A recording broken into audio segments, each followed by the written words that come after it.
Sepak bola milik siapa? Itu topik Mata Najwa malam ini live dari Studio Metro TV, dan sudah hadir di Studio Mata Najwa Menteri Pemuda dan Olahraga Imam Nahrawi. Selamat malam Mas Imam. Selamat malam Pak.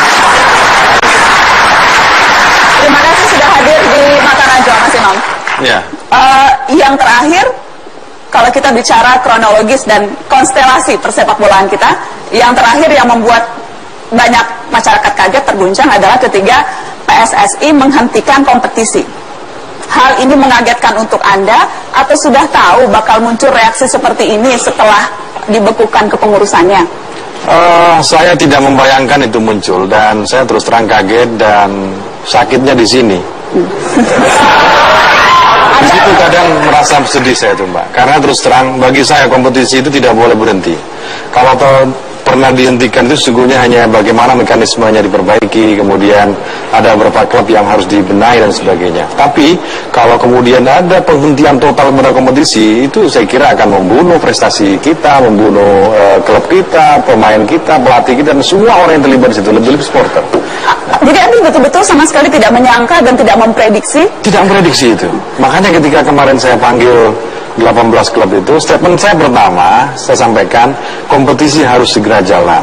Dan kepada PT Liga saya sampaikan harus segera desain agar kompetisi ini berlangsung dengan cepat, dalam waktu secepat-cepatnya. Ada kemudian yang menilai ini adalah reaksi balik, ini adalah kartu truf yang dimainkan PSSI karena yaitu kok bisa-bisanya Menpora sewenang-wenang membekukan kepengurusan kami. Karena kami punya kartu truf yang lain, kompetisi dihentikan. Ya, saya kira kalau kartu truf itu dikeluarkan kan pasti korbannya terlalu banyak. Padahal yang kita lakukan kemarin dengan mengeluarkan keputusan tidak mengakui PSSI itu secara organisatoris. Tetapi terkait dengan kompetisi itu kan suatu hal yang berbeda karena dikelola oleh PT Liga bersama klub-klub profesional, divisi utama dan yang lain. Artinya kalau kemudian itu dijadikan kartu truf, terlalu banyak korban yang harus berhadapan dengan kenyataan ini. Dan itu yang tidak kita harapkan. Kalau itu kartu truf PSSI, kartu truf Menpora apa sekarang?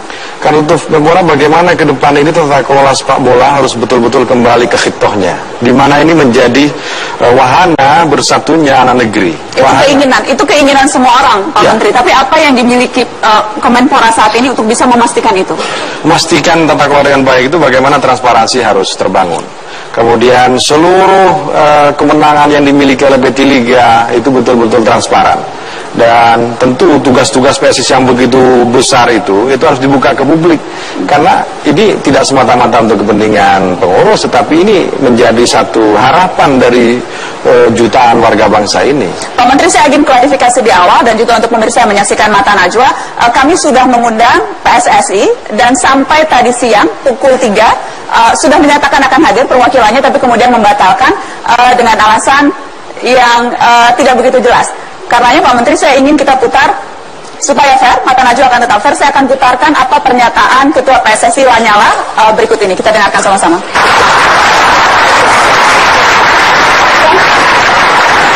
Anda ikut tepuk tangan Pak Menteri dibilang tidak gentleman? Ya, saya senang lah dengan semua tuduhan, cemoohan, hinaan. Bagi saya itu koreksi yang luar biasa. Tetapi yang perlu kita sadari bersama-sama bahwa dalam hubungan kemanusiaan saya kira kita harus memakai bahasa yang enak didengar.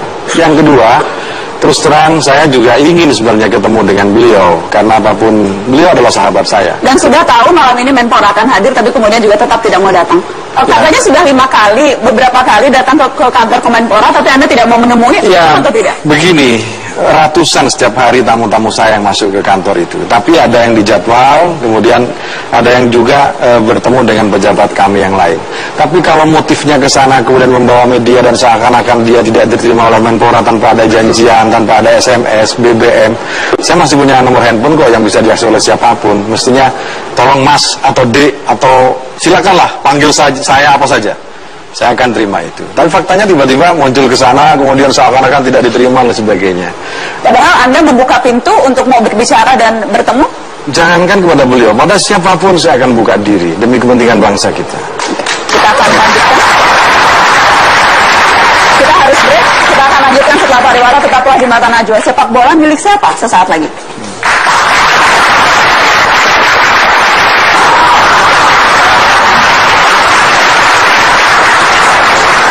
Sepak bola milik bangsa Indonesia itu 10 Desember yang lalu ketika Mata Najwa mengangkat topik dagelan bola, dan tampaknya dagelan tidak kunjung berakhir. Dan apakah siapa yang akan memenangkan dagelan ini? Apakah kemudian Anda, Mas Imam, apa plan Anda untuk mengakhiri kekisruhan ini? Ya, yang pasti kalau statement Mbak Najwa terakhir tadi, siapa yang akan menang? Saya berharap yang menang adalah bangsa Indonesia. Yang menang adalah kita semua. Karenanya ini butuh pikiran yang cerdas, butuh hati yang tulus, butuh kesepakatan kita bersama bahwa ini sesungguhnya semata-mata untuk memastikan bahwa ke depan semuanya sehat.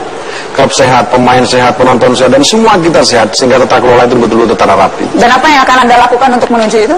Yang kita lakukan, kita sudah menyusun namanya roadmap ya, bahwa ada perencanaan yang sangat detail. Tentu ini ke depan saya ingin mengundang sekali lagi klub-klub kita, kemudian perwakilan supporter, kemudian pemain dan sebagainya, agar yang kita rencanakan ini betul-betul fix dan sesuai dengan harapan kita semua.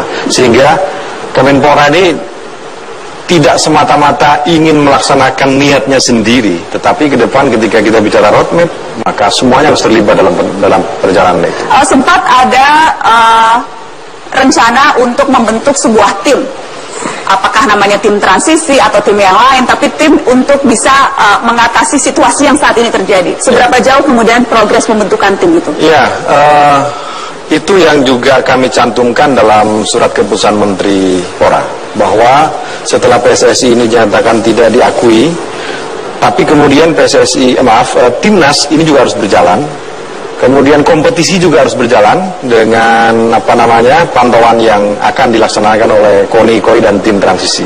Nah, tim transisi nanti yang akan memastikan bahwa perjalanan kompetisi itu berjalan dengan baik. Ujungnya juga bagaimana seluruh klub yang ada ini tentu harus diakui oleh AFC dan sebagainya.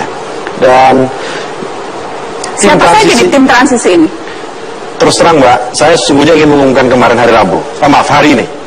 Langsung saja diumumkan Pak Menteri? Maunya begitu. Silakan langsung, sudah ada catatannya. Tapi kami sangat hati-hati karena saya ingin memastikan bahwa yang terlibat di tim transisi nanti ini betul-betul orang yang capable, berkarakter, berkualitas, bertanggung jawab, dan bahkan saya ingin yang terlibat nanti itu bebas dari masa lalu. Tidak mau lagi dikait-kaitkan dengan politik. Lama diumumkan, apakah artinya susah mencari orang kapabel, karakter, dan sebagainya? Ya. Susah mencari? Tidak, ada semuanya. Cuman saya kan harus mendengar kanan kiri. Karena saya tidak ingin tim transisi nanti yang kita bentuk ini menjadi celah bagi orang-orang yang tidak yang berpikir tidak baik. Dan apa persisnya yang bisa dilakukan oleh tim transisi ini? Tim transisi nanti itu memastikan bahwa tata kelola ini berjalan dengan baik. Harus memonitor setiap pertandingan dan harus memastikan semua persoalan itu harus selesai di depan. Bagaimana tanggung jawab operator kepada klub, bagaimana klub dengan pemain, dengan wasit. Jadi prinsipnya melakukan hal-hal yang seharusnya dilakukan PSSI. Iya, bagaimana tata kelolanya dengan baik, transparansinya juga harus dimulai dari awal. Dan apakah itu artinya tim transisi tidak mungkin diisi oleh orang PSSI yang sekarang? Bisa jadi, karena tidak semua orang punya pikiran yang jelek terhadap transisi. Masih banyak di PSSI maupun di klub-klub nanti yang akan kita libatkan. Mas Menteri, Pak Menteri, apa syarat, Mas Menteri saya memanggil karena terbiasa dengan Mas, apa syarat dari Anda Kemenpora untuk mengakui PSSI? Apa syarat pembekuan ini bisa segera dicabut? Adakah syarat tertentu? Kalau seluruhnya kembali kepada tata kelola sepak bola yang baik, statuta FIFA, AFC, PSSI sendiri itu dipatuhi, termasuk patuh kepada undang-undang yang berlaku di negara kita ini, maka saya kira akan terjadi percepatan untuk mengembalikan itu. Spesifiknya apa? Spesifiknya apa yang harus dilakukan oleh PSSI supaya diakui oleh Menteri Pemuda dan Olahraga? Ya, Mbak, saya tidak ingin pasca liga, pasca kompetisi itu ada pemain yang mengadu ke Menteri. Saya tidak ingin juga ada klub yang kemudian dia merasa jadi korban. Saya tidak ingin bagaimana penonton, supporter yang sudah berjibaku dengan seluruh kemampuannya, kemudian ketika ada soal dibiarkan begitu saja. Nah, ini ke depan harus ditata betul. Sehingga bagaimana keterlibatan pemerintah ini jangan dianggap intervensi. Tetapi pemerintah ingin memastikan bahwa seluruh yang berjalan itu sesuai dengan koridor, aturan main. Tidak ada lagi orang yang kemudian susah karena bola. Tapi sebaliknya melihat bola itu sesuatu yang menggembirakan, menyenangkan, masuk keluar stadion dengan menyenangkan dan sebagainya. Nah, ini yang saya kira harus dikawal bersama-sama. Kementerian tidak melihat itu sebagai intervensi, tetapi yang jelas Ketua PSSI yang datang ke kantor Anda dan kemudian tidak bertemu membawa surat waktu itu, surat dari FIFA yang bilang batas waktunya 29 Mei harus sudah selesai urusan ini. Dan ada ancaman sanksi. Anda sudah membaca surat itu, Pak Menteri? Saya sudah baca, tapi itu surat tembusan dari Sekjen FIFA kepada pelaksana Sekjen PSSI ya, yang salah satu itemnya itu tolong surat ini nanti beritahu kepada Menteri. Saya melihat bahwa seandainya FIFA ini melihat pemerintah ini sebagai penyelenggara negara, di mana kita menjadi negara yang besar dengan berdaulat seperti ini, sungguhnya mereka kan juga mestinya kirim surat langsung ke Menpora, tidak lewat pihak ketiga kan. Nah, tetapi jadi Anda menganggap surat itu tidak penting, main-main, tidak perlu digubris? Semua masukan bagi saya penting. Karenanya saya pelajari betul, saya telah betul, dan memang ada deadline. Kalau sampai tanggal 29 tidak dicabut, maka akan ada sanksi. Tetapi itu kan belum kita jelaskan secara detail kepada FIFA apa yang sungguhnya yang direncanakan dan diharapkan oleh pemerintah ini. Itu baru sepihak kan informasinya. Yang paling saya menyesal itu tidak ada balasan dari FIFA terkait penjelasan kami secara detail yang pernah kami berikan pada FIFA itu. Mestinya mereka juga menjawabkan surat dari kami itu. Nah, karenanya tapi FIFA hanya menjawab surat dari PSSI. Itu dia. Di situ kadang saya merasa sedih, Mbak. Jadi Anda, apa yang Anda lihat terjadi? Jadi apakah itu artinya FIFA tidak menganggap Kemenpora perwakilan institusi, perwakilan negara yang resmi begitu, tidak dianggap nih Kemenpora oleh FIFA? Mungkin karena masukan ke FIFA itu sepihak ya. Karenanya dalam waktu dekat ini kami akan mengirimkan tim ke sana untuk menjelaskan dari A sampai Z apa sungguhnya yang diharapkan oleh negeri ini atas FIFA. Jangan hanya semata-mata FIFA ini menjadikan sebuah federasi besar tanpa kemudian melihat substansi soal yang ada di Indonesia. Mestinya mereka juga melakukan pembinaan, pengawasan, sampai kalau perlu FIFA ini bikin stadion di Indonesia agar semua kita bisa bertanding di situ dengan nyaman. Jadi ancaman sanksi itu menurut Anda itu apa? Itu ancaman sanksi, karena kan sekarang PSSI jelas nih kalau bertemu hati-hati loh, ada sanksi, hati-hati dibekukan, hati-hati tidak bisa ini, itu selalu menjadi momok. Apakah itu memang harus dijadikan momok? Saya tidak menjadikan itu momok. Kalau Indonesia mau disanksi, mestinya sejak tahun 2012. Yang nyata-nyata ketika itu ada dualisme kompetisi, ada dualisme kepengurusan. Mestinya waktu itu. Tapi hari ini tidak. Pemerintah memastikan bahwa terjadi satu kompetisi dan semuanya harus berjalan dengan koridor yang benar.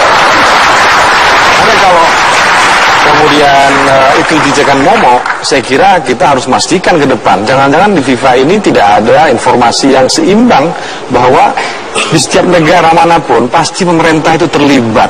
Pasti pemerintah itu intervensi dengan segala kewenangan dan kebijakannya. Kalau tidak, dari mana Mbak klub kita, pertandingan kita bermain? Saya menyesal kalau kemudian bermainnya di jalan. Harus di stadion. Yang punya stadion itu pasti pemerintah daerah atau perusahaan atau pemerintah pusat dan sebagainya. Siapa kemudian yang mengamankan? Pasti kepolisian. Kepolisian itu siapa? Pemerintah. Nah, di situ kadang saya juga melihat bahwa ada statement yang terus berada di telinga saya itu bahwa kami tidak butuh pemerintah, kami tidak butuh negara. Pertanyaan saya, emang lo hidup di mana?